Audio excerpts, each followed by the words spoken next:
What's up mga rap? Ito, may bago na naman tayong pupuntahan.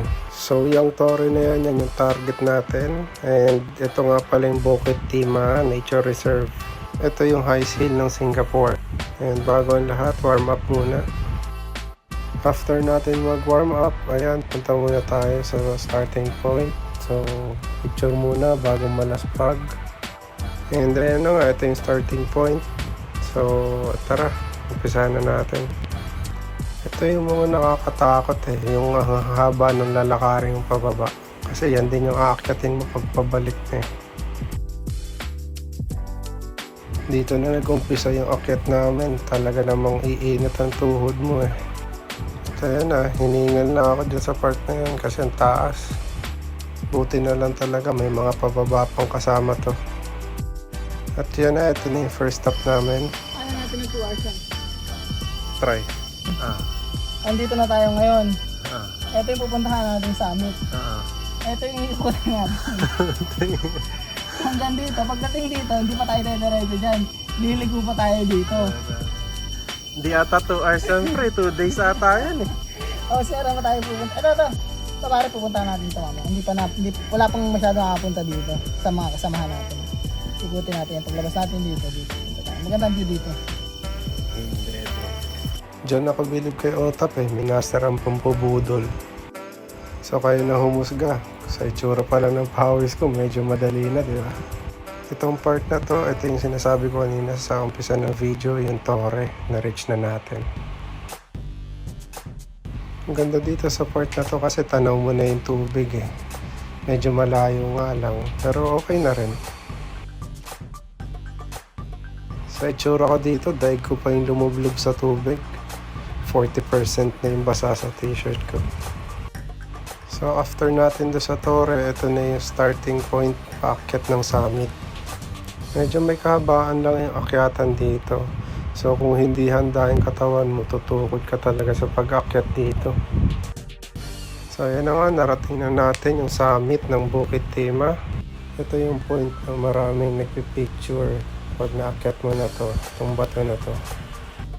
Okay, pawis update. Nasa 60% na po siguro yan. Grabe talaga to si Otap. Taging bitin sa ginagawa namin. After namin kumain, ayan, laga ulit kami. Hindi ko pa alam kung saan ako dadalhin dyan. Basta ako sunod lang na sunod. Lakad lang na lakad. Ang napansin ko dito sa Bukit Timah, ang lalaki lang ng gap na kanilang hagdanan. At yung height ng bawat hagdan masyadong mataas. Ang lakas makaubos ng energy. Yan, pag nagawi ko sa part na to, medyo ingat lang kasi medyo mabato yung part na to. Pero ang gaganda naman ang makikita mo dito. Sulit. Sulit ang pagod. Bukit Timah 2.0. Itong Wallace Trail, medyo iba lang yung vibes niya kaysa doon sa mga una mong madadaanan.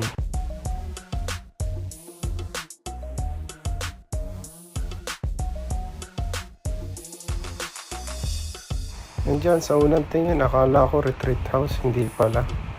Parang sa loob niyan, dyan mo makikita yung history na tong hill na to.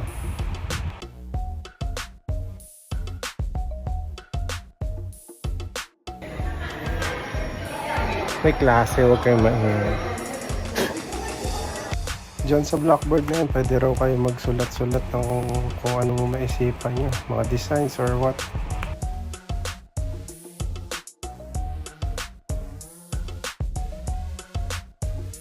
Ito na yung part na pinakamahirap para sa akin.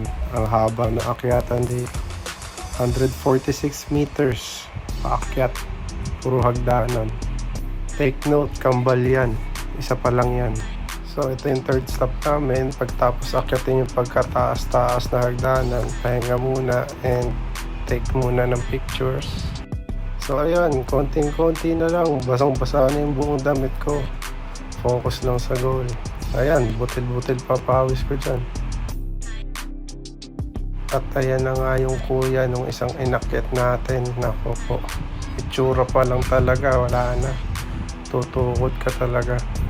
Kung mapapansin nyo, tinutulak ka na tuhod ko, dumiretso lang siya. Ang hirap na umakyat. Pero at least, kinaya pa rin natin. Success yan, success. O, konting-konti na lang ituyo sa damit ko. Kala ko talaga mayroon pa kami aakyatin eh. Sa lakas mambudol ni Otap, pinanda ako na sarili ko. Pero mali pala, ayan, pababa na kami. So ayan na nga, naikot namin yung buong Bukit Timah. Nakuha namin siya ng 2 hours 3 minutes. So try nyo na rin.